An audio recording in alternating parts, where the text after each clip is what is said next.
मुस्लिम activist का आपकी आवाज सुनकर श्री नरेंद्र मोदी जी को ये खबर देना चाहता हूँ कि आ रहे हैं अम्बेडकर वादी दिल्ली, कुर्सी खाली कीजिए।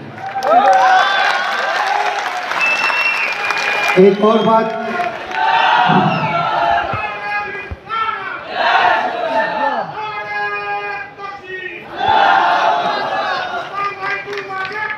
हम तुम्हारे साथ हैं,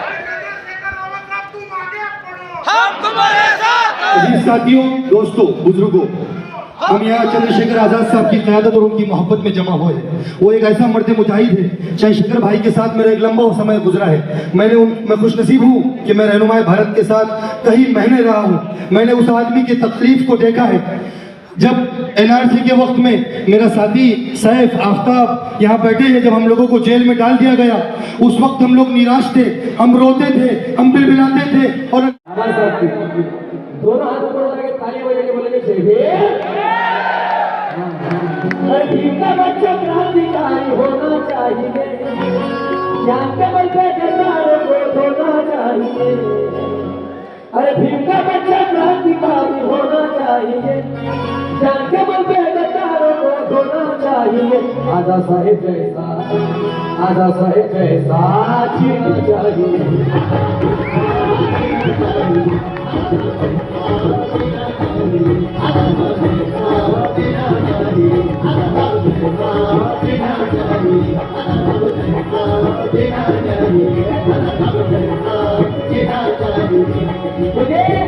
मैं बल्कि ये कहूंगा, आजाद साहब एक शेर है। शेर है कि नहीं है? शेर है कि नहीं है? हाँ, तो बल्कि मैं ये कहूंगा कि भीम का बच्चा क्रांतिकारी होना चाहिए, ज्ञान के बल में गद्दारों को धोना चाहिए। शेर के जैसा, शेर के जैसा, भाई जैसा, आजाद साहेब जैसा, भाई जैसा जीना चाहिए।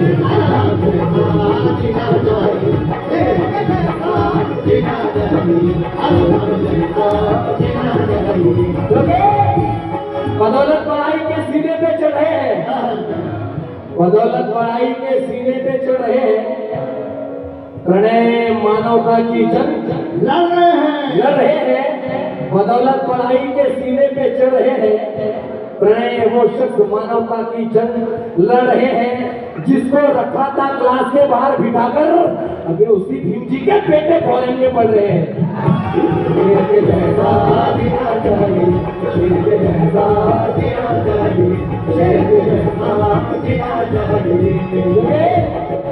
बाइबल पढ़ो, रामायण पढ़ो, पढ़ो गीता और कुरान। साहब ये 4 लाख नजर कर रहा हूँ। बाइबल पढ़ो, रामायण पढ़ो, पढ़ो गीता और कुरान, उसमें से वो अपना लो जिसमें है इंसानियत का ज्ञान। बाइबल पढ़ो, रामायण पढ़ो, पढ़ो गीता और कुरान, उसमें से वो अपना लो जिसमें है इंसानियत का ज्ञान। भारत के घर घर में देखना चाहते हो अगर इंसान, तो बच्चों को पहले स्कूल में पढ़ाओ भारतीय संविधान। तो पार्लियामेंट में आपके हर विषय को उठाने का काम करते हैं। पार्लियामेंट में हर एक विषय को आपकी लड़ाई को, स्कॉलरशिप के मामले को उत्तराखंड के आप पूछ के देख लेना। स्कॉलरशिप जारी नहीं करी थी सरकार, हलक में हाथ देकर स्कॉलरशिप बच्चों की जारी करवाने का काम क्या, पता करवा के देखिए। कोई ऐसा मामला नहीं है जिसके लिए हम लोग आवाज नहीं उठाते। लेकिन आप सोचो, अगर इस देश में मेरे रहते 10-20 चंद्रशेखर आपने तैयार करती तो क्या होगा? क्या होगा? लेकिन वो चंद्रशेखर को खुद मरने मिटने के लिए तैयार होना पड़ेगा। अगर चंद्रशेखर वो अपने बारे में सोचेगा तो फिर काम नहीं चलेगा। समझे नहीं समझे? तो वो चंद्रशेखर आपके बीच में बैठे हैं, इस मंच पे बैठे, आपके पीछे बैठे हैं, कहीं कोने में खड़े होंगे, कहीं आज किसी स्कूल में पढ़ रहे हो, किसी यूनिवर्सिटी में पढ़ रहे हो। वो चंद्रशेखर आपसे दूर नहीं। हो सकता है वो चंद्रशेखर किसी बड़े नेता का बेटा ना, किसी बड़े अधिकारी का बेटा ना। अगर नेता और अधिकारियों की समझ में आता, ऐसा नहीं कि उनको समझ में नहीं आता, लेकिन अगर उनको ही समझ में आता तो कोई गरीब का बेटा आगे नहीं निकल के आया। तो बाबा साहब अम्बेडकर तो इतने पढ़े लिखे थे, उन्होंने कहीं कोई आंदोलन चला। काशीराम साहब तो क्लास 1 के अधिकारी थे, उन्होंने आंदोलन क्यों चला? आप समझो, इस एक महाराष्ट्र जननी है आंदोलन की। यहां तो कितने ऐसे नाम हैं। अगर मैं गिनाने लग जाऊंगा संत तुकाराम से लेके तो शाम हो जाएगी। संतों जी लाड़े कितने नाम है अगर मैं गिनाने लग जाऊंगा। अन्ना भाऊ साठे जिन्होंने अपनी कलम से सब कुछ हो सकता है, लेकिन आप ये सोचो जो बात मैं आपसे कह रहा हूं इस देश में, या मैं उत्तर प्रदेश की बात कर लेता हूं, मैं बार बार आता हूं तो मेरे सामने एक बात आती है कि भैया जहां हमारी बस्ती थी वहां मॉल बना रहे, वहां से मेट्रो की लाइन निकाल रहे हैं, हमें उजाड़ रहे भैया, हमारे घर को छीन के छोटे से कमरे में हमें बंद कर रहे हैं। ये शक्ति कहां से है सरकार के पास कि आपको उजाड़ दे, आपका घर छीन ले, आपकी धार्मिक आजादी छीन ले, आपका धन छीन ले? कहां से आए? ये जनता ने वोट से उनको दी। मैं जो बात कह रहा हूं उसको बोल करो। बिजली का दाम कौन तय करता है भाई? कौन तय करता है जरा बताओ? पानी के दाम कौन तय करता है?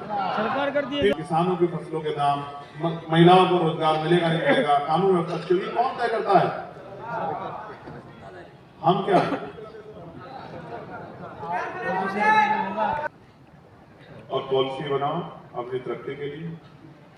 कौन से बजट के कौन से मद में कितना पैसा खर्च होगा, क्या बजट होगा? मेरे यहाँ का मैं यूपी का बजट बताता हूँ। आज का बहुत बड़ा प्रयास किया और एक सभा में यही महाराष्ट्र में बाबा साहब अम्बेडकर का हाथ उठाकर भी सामने बैठे समाज को ये बताने का काम किया था कि आपका असली नेता कौन है, आपको किसके साथ खड़ा होना चाहिए।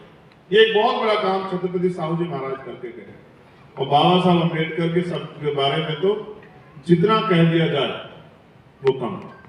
हम एक बार को अपना अपमान बर्दाश्त कर सकते हैं, अपना उपहास बर्दाश्त कर सकते हैं, अपने परिवार का अपमान बर्दाश्त कर सकते हैं, अपने परिवार का उपवास बर्दाश्त कर सकते हैं, लेकिन बाबा साहब अम्बेडकर के विषय में अगर कोई एक शब्द भी बोल जाता है, एक शब्द भी, इसका उदाहरण भी बताऊंगा, मैं हवाई बात नहीं कहता, इसका उदाहरण भी बताऊंगा। कोई बाबा साहब अम्बेडकर के स्टैचू को छू लेता है, उनके स्टैचू को नुकसान पहुंचाता है, उनकी तस्वीर को कोई नुकसान पहुंचाता है, तो हमारे कलेजे में ऐसा लगता है कि जैसे हम पे चाकू चल गया है, जैसे हम पे गोली चल गई है। बाबा साहब को हमारे लिए उस हमारे हृदय में, हमारे मन में, हमारे मस्तिष्क में उस तरह का स्थान ग्रहण करे हैं जो मिटाई से मिट नहीं सकते। अभी हमारे सम्मानित गायक जो हैं वो कह रहे थे कि बाबा साहब को मिटाया नहीं जा सकता। बाबा साहब को नहीं, ना हमारे वजूद को। बाबा साहब तो ऐसे अमिट छाप हैं, जब तक हम रहेंगे उस देश का इतिहास रहेगा, बाबा साहब अजर अमर रहेंगे, बाबा साहब को कोई नहीं मिटेगा। मैं इसका उदाहरण भी आपको बताता हूं। अभी मध्य प्रदेश में कुछ गैर जिम्मेदार लोगों ने बाबा साहब अम्बेडकर के ऊपर टिप्पणी की, तो हमारे लोगों ने 15 तारीख का एक आंदोलन कॉल कर दिया। और आंदोलन, हालांकि मैं उस आंदोलन का समर्थक नहीं हूं क्योंकि मैं तो संविधानवादी व्यक्ति हूं। उन्होंने कहा इस नालायक को हम लोग 1 लाख जूते मारने का काम करेंगे वहीं जाके ग्वालियर में, जिसने बाबा साहब अम्बेडकर के ऊपर टिप्पणी करने का। और इस तरह का माहौल बना पूरे प्रदेश में कि सरकार को इन्वॉल्व होना पड़ा, तमाम पार्टियों को इन्वॉल्व होना पड़ा, उसके हिस्से में अपमान आया और अंत प्रशासन ने आग्रह किया कि ये आंदोलन आप ना करो, हम आपकी शक्ति से वाकिफ हैं, इसने गलती की है, हम इसके खिलाफ FIR कर रहे हैं, कार्रवाई करेंगे और इसको छोड़ेंगे। ये बात मैं आपको इसलिए बता रहा हूं कि आपको पता होना चाहिए कि देश में क्या चल रहा है। सम्मानित प्रभुजनों, मैं इस कार्यक्रम को सफल बनाने के लिए हमारी जो महाराष्ट्र की जो टीम है उसमें जिन साथियों ने योगदान किया है, मैं उनका बहुत बहुत धन्यवाद करना चाहता हूं।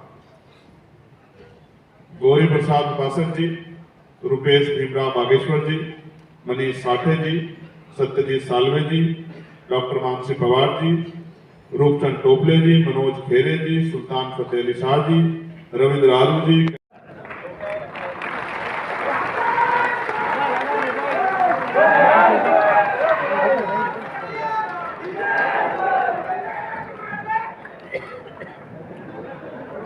सर्व एका साईडला येऊन जा, सर्व महासचिव असे आमचे किशोरजी मस्के साहेब सर्व मिळून भाईंचे स्वागत करतील। आपण सर्व टाळ्यांनी त्यांचे स्वागत करावे। नितीनजी नागदेवते साहेब, बलराजजी दाभाडे साहेब, सिद्धार्थजी टाकंदर साहेब, गुणवंत गिरडकर साहेब, जय भीम, भाई चंद्रशेखर आजाद संघर्ष करो, आजाद समाज पार्टी जिंदाबाद, आजाद समाज दोनों हाथ ऊपर करके तालियां बजाएंगे, दोनों हाथ ऊपर बोलें जाइए। बाबुलाल आवाज आनी चाहिए, बाबा साहब की औलाद का नाम बाबुलाल आवाज।